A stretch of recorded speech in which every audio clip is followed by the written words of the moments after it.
Le régime iranien n'a plus de refuge. Ses défenses aériennes détruites. Les États-Unis atteignent une suprématie aérienne inédite durant l'opération Fureur épique. Comment le savons-nous? Des B-52 sont dans le ciel et ils survolent la terre ferme. Ils larguent quelque chose dont l'Iran ne pourra pas se relever. Et ils le font encore et encore pour déclencher un effondrement en chaîne. Il y a des boules de feu au-dessus de l'Iran, tandis que les B-52 traquent les derniers bunkers iraniens jusqu'à leur destruction. C'est un tournant majeur dans la stratégie aérienne des États-Unis. Cela a été annoncé par le président du comité des chefs d'état-major interarmés, le général de l'US Air Force Dan Kane. Lors d'un briefing au département de la Défense le 31 mars, Kane a annoncé que les États-Unis, sûrs de leur suprématie aérienne sur l'Iran, déployèrent des bombardiers B-52 au-dessus du pays pour la première fois de la campagne. Ces bombardiers de la guerre froide, en service depuis 1961, permettent aux États-Unis de mener des bombardements plus intenses contre les bunkers et sites militaires clés iraniens qu'auparavant. Ils peuvent voler, car les 30 premiers jours de l'opération Fureur épique ont si bien détruit le réseau de défense aérienne multicouche que l'Iran avait construit pour empêcher ces plateformes. Kane a été très clair dans sa déclaration.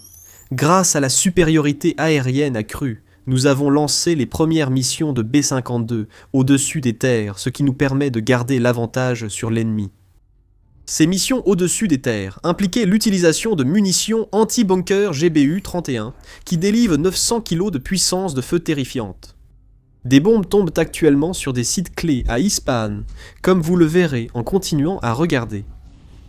La BBC indique que des observateurs militaires attentifs auraient pu anticiper un tel événement. Elle signale que des signes de cette évolution ont été constatés à la base Air Berford, où des B-52 sont stationnés pour préparer des attaques contre l'Iran. Quelques jours avant la déclaration de Kane, selon la BBC, des B-52 et d'autres avions ont décollé de cette base britannique, chargés des JDAM désormais largués sur l'Iran.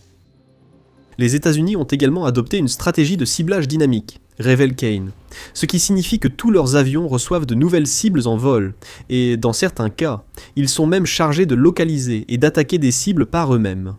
Tout cela montre que les États-Unis détiennent désormais la suprématie aérienne sur l'Iran, et non plus seulement la supériorité. Après tout, ce n'est pas la première fois que les B-52 sont utilisés en Iran.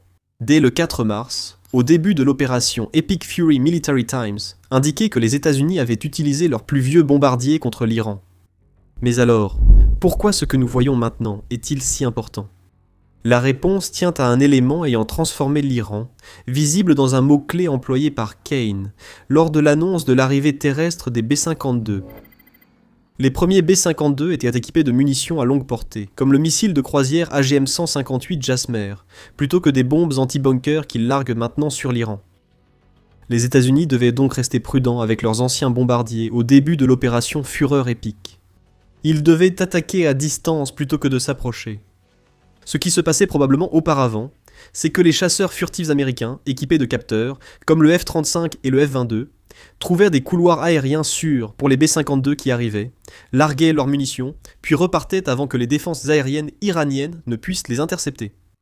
La situation a changé. Les B-52 survolent désormais le territoire et pénètrent profondément dans l'espace aérien iranien. La supériorité aérienne, qui permettait auparavant les frappes des B-52, s'est transformée en suprématie aérienne, rendant possible ces frappes au-dessus du territoire. Et il y a une ville en Iran qui ressent la douleur de la prochaine phase d'utilisation des B-52 plus que tout autre.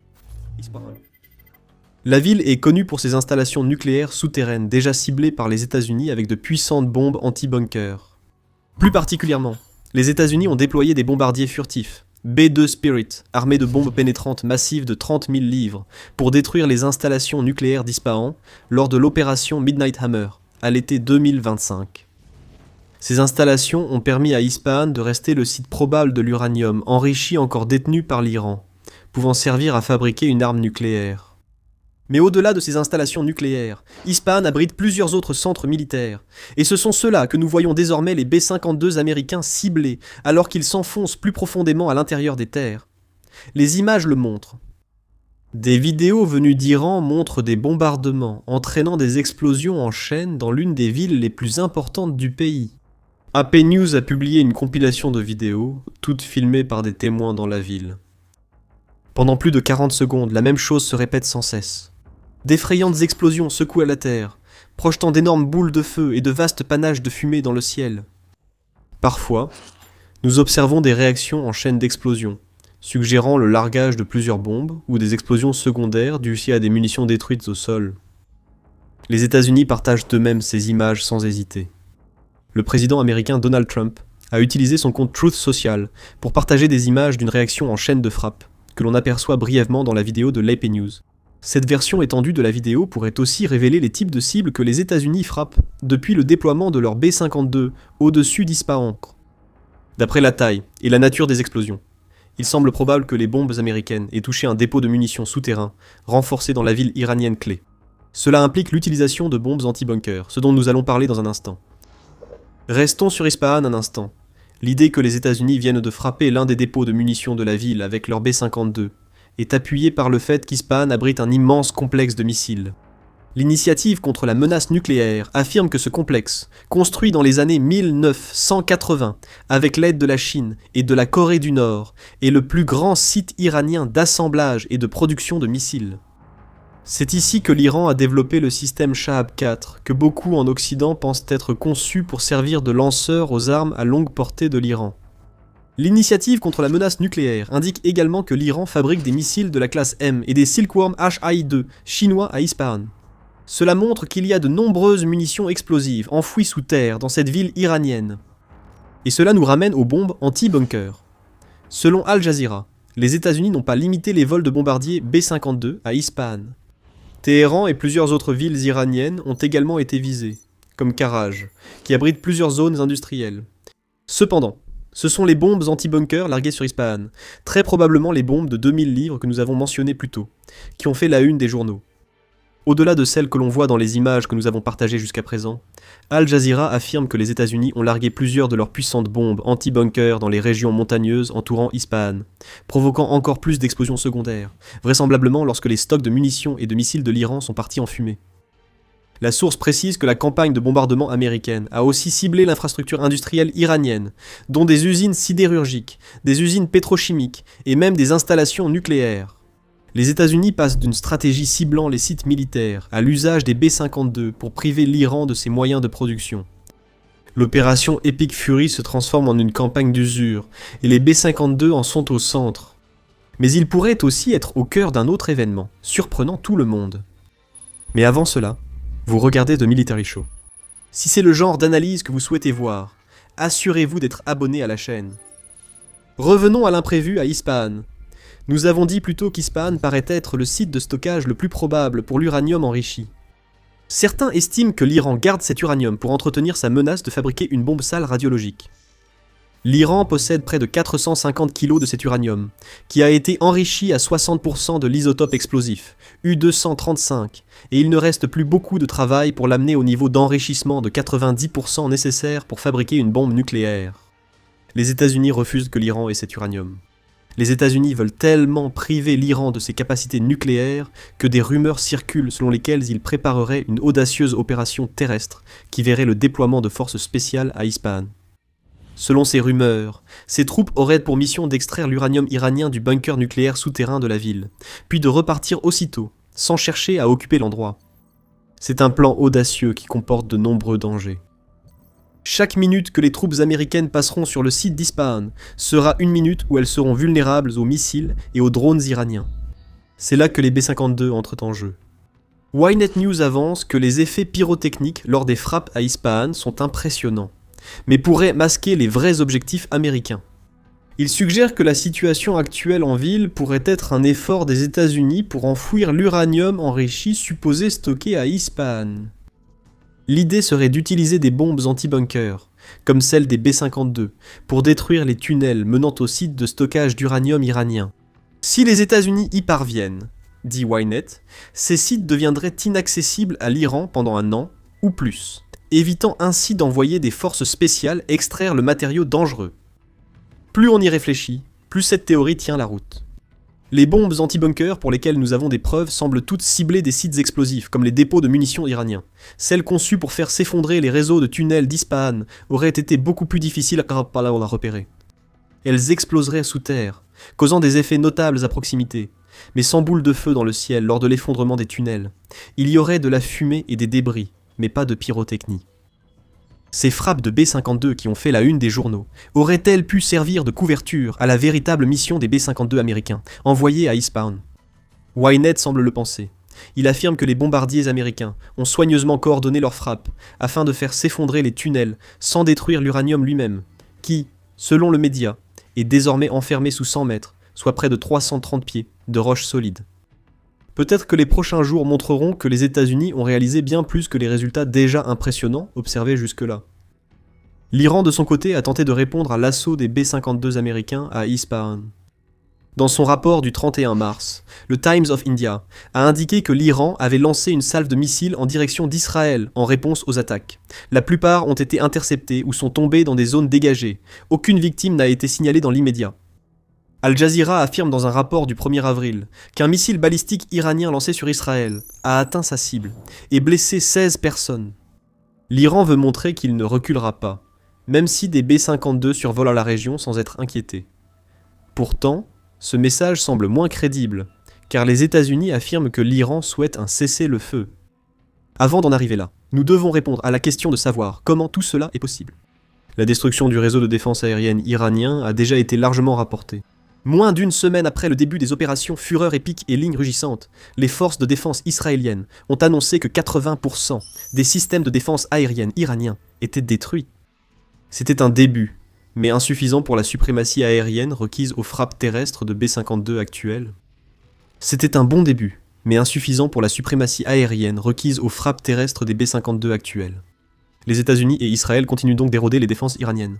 Au 10 mars, Kane affirmait que la plupart des systèmes avancés de missiles solaires de l'Iran ne jouaient désormais plus vraiment de rôle, précisant que les chasseurs américains pouvaient voler avec une relative impunité. C'est un vrai problème pour l'Iran. L'impunité des chasseurs s'étend maintenant aux bombardiers B-52 plus lents et plus gros, car ces chasseurs peuvent pour l'eau détruire les défenses aériennes iraniennes les plus avancées. L'Iran avait des défenses aériennes censées pouvoir atteindre le B-52. Le Bavard 373 que l'Iran a construit lui-même a une portée de détection maximale de près de 200 miles, ce qui est bien au-dessus du plafond de vol de 50 000 pieds, du B-52, comme le souligne Army Technology. Les batteries de défense aérienne S-300 PMU-2, achetées par l'Iran à la Russie, devraient cibler le vieux bombardier américain. Mais elles n'y parviennent pas. La raison pour laquelle elles échouent est que presque toutes ont été détruites. Les États-Unis, sûrs de leur suprématie aérienne, font voler les B-52 presque partout en Iran sans crainte.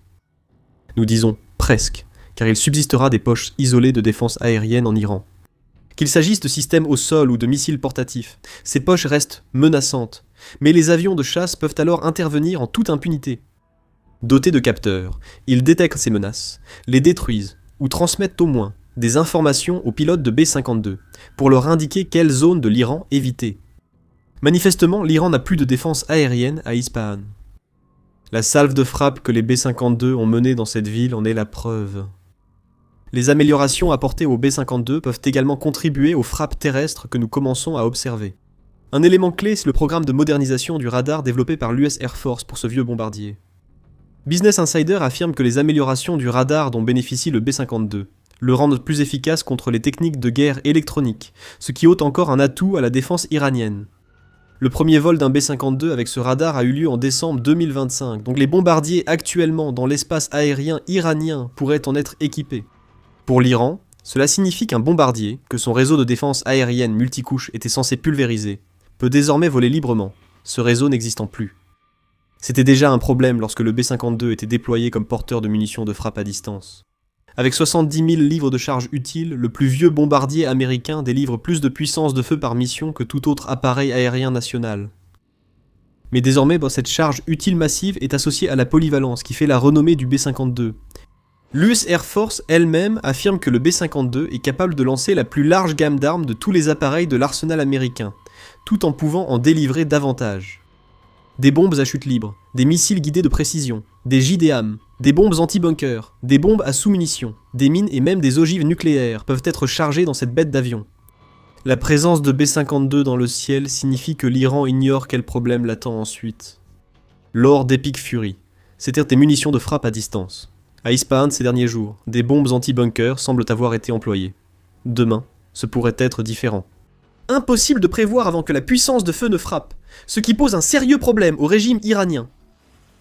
C'est exactement pour ce genre de mission que le B-52 a été conçu. Ce n'est pas l'avion le plus impressionnant du monde. Personne ne le regarde avec le même niveau d'admiration qu'ils réservent au F-35 ou au B-2, qui sont tous deux élégants, stylés et furtifs. Mais ce sont les scalpels de l'US Air Force. Le B-52, lui, c'est la boule de démolition.